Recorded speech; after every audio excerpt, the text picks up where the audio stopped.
buenos días, or buenas tardes, or buenas noches, depending on when you're watching this video. Today we're going to learn about el alfabeto y los números en español, a quick and important lesson on the alphabet and numbers. The learning objectives for this lesson are that you can say the alphabet in Spanish, ask and answer the questions, ¿Cómo se escribe tu nombre? ¿Cómo se escribe tu apellido? ¿Cómo se escribe el nombre de tu amigo, tu esposo, tu mamá, or whoever? Say the numbers from 0 to 30 in Spanish. Define the verb I. Ask or use I to identify the number of objects. And ask and answer the question, ¿Cuántos años tienes? Okay, let's get started. Here is el alfabeto en español. It looks a lot like the English alphabet. There are a few extra letters, like this one here is the Ch. Over here is the doble L, or eye, as we learned in the first video. Two L's make a Y sound. Ñe and doble R, which sounds like this, R. And if you can't roll your R's, it's okay. Just do your best. So the alphabet in Spanish lately has been going under some changes, and they've actually recently taken out these extra letters that are the two letters put together, like the che, eye, and r. And depending on who you talk to and who your Spanish teacher is, they may teach the alphabet a little bit differently. I still teach the alphabet with the extra letters in it because that's how I learned it, and I do feel it's important to talk about the different sounds that the letters make. So here's how it sounds. A, B, C, Ch, D, E, F. G, H, I, J, K, L, Y, M, N, Ñe, O, P, Q, R, S, T, U, V, W, X, Y, Z. Now notice that B and B make exactly the same sound. And that is somewhat regional, depending on who you're speaking with and where they're from in the world. Sometimes the B and the V can have exactly the same sound, and sometimes the B and the V can be a little bit different, like V and B. And also, this Y is called Y, which means Greek Y. And the two that I think most people get confused about most often are G and H, because G, the G, makes the soft sound. H is actually a silent letter in Spanish. Oops. Like the word hola starts with an H, but we don't say hola, or at least I hope you don't. You say hola. So actually H is actually the only silent letter in Spanish. The other thing I wanted to point out are the vowels. A, E, I, O, U. Now the vowels in Spanish always make exactly the same sound no matter where they are in the word. A always says A, E always says E, I always says I, O always says O, and U always says U. And so when it comes to reading and knowing how to pronounce the words, it's actually a lot easier than English because our vowels in English can make a lot of different sounds. You know, A can say A, O, E. So as long as you learn the vowels and their pronunciations, A, E, I, O, U, you'll always know how to pronounce a word when you read it. So, for example, el alfabeto follows that rule. I says el, alfabeto. So, I don't know, it's a little bit easier that way. So, when using the letters, a lot of my students ask me why I don't spend more time on the alphabet. And it's something I always do, and I spend usually one day on it, and all you ever really need it for is when you're spelling something out, or it helps you with pronunciation. So the question that we're going to use the letters for is ¿Cómo se escribe tu nombre? ¿Cómo se escribe tu nombre means how do you spell your name? So I want you to practice spelling your name, pronouncing correctly the letters in Spanish. For example, I would answer, ¿Cómo se escribe tu nombre? Like this. A-M-Y.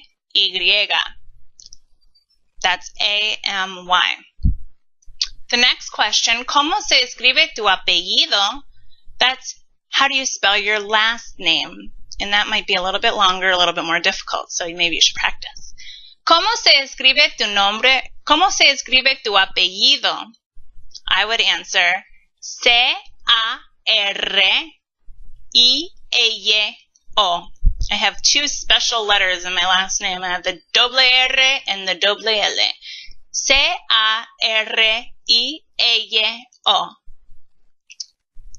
The last question, ¿Cómo se escribe el nombre de tu amigo? How do you spell your friend's name? Or if you're married, ¿Cómo se escribe el nombre de tu esposo? That's your spouse. Mamá, your mom, or somebody else. So be prepared to answer these questions when we meet in Language Lab. Next we have los números. Most of you probably are at least familiar with some of the numbers in Spanish. Most people learn 1 through 10 by watching Sesame Street or whatever cartoon you may have watched as a child. But I will go over them with you.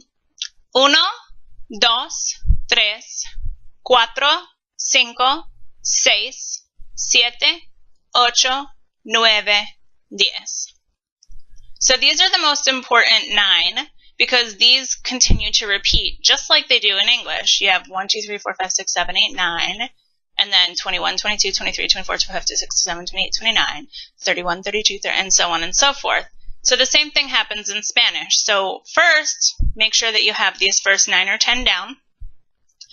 Then we have 11, 12, 13, 14, 15. 11, 12, 13, 14, and 15. 11, 12, 13, 14, 15. These are the ones that they're like the outliers, the ones that really don't fit the pattern.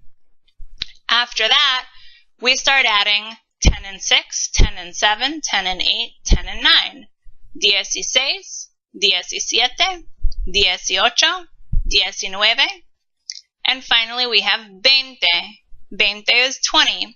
Once you get to 20, you start adding, like I said, the numbers 1 through 9 to the number 20, 20.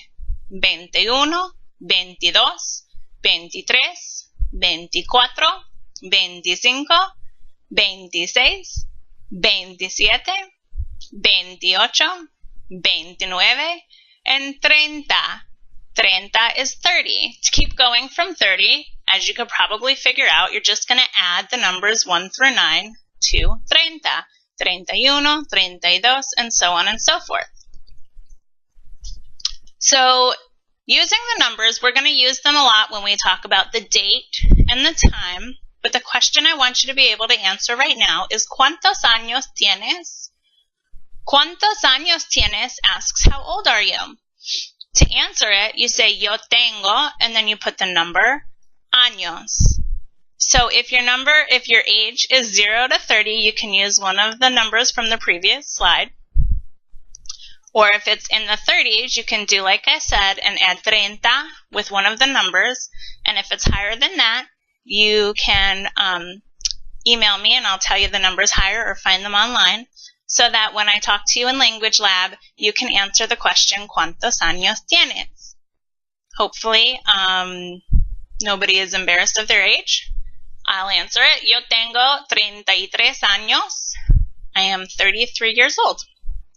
So just a note, tener años is an idiom that really means to have a number of years. The verb tener means to have, and we're going to talk about that verb later on in the course. But I don't want you to get confused thinking that ¿Cuántos años tienes? Means how old are you? How old are you is how we ask it in English. In Spanish, they ask, How many years do you have? And you answer with, I have a number of years. Let's talk about the verb I. It looks like hey, but it's not pronounced like hey. In Spanish, we pronounce it I. Remember, I was talking about the silent H. It's pronounced I, and it means there is or there are. It's kind of a funny verb because it doesn't change for singular or plural like it does in English. There is one car, there are two cars. In Spanish, you use the same word, I. So you might answer the question, ¿Cuántas personas hay? How many people are there? How many people are there in those pictures? To answer it, you would say, hay dos personas. Some more practice. ¿Cuántos estudiantes hay? Hay 4 estudiantes. ¿Cuántos carros hay? How many cars are there? Hay 3 carros. ¿Cuántos profesores hay? Hay 6 profesores. So here is your chance to ask yourself what you learned from this lesson. Can you say the alphabet in Spanish? Can you spell your first and last name? Can you ask, how do you spell your name? How do you spell your last name? Can you count from 0 to 30 in Spanish? Can you ask and answer, how old are you? Can you define the verb I? Can you use I to identify the number of nouns? If so, felicidades! Congratulations, you've completed this lesson. Adios!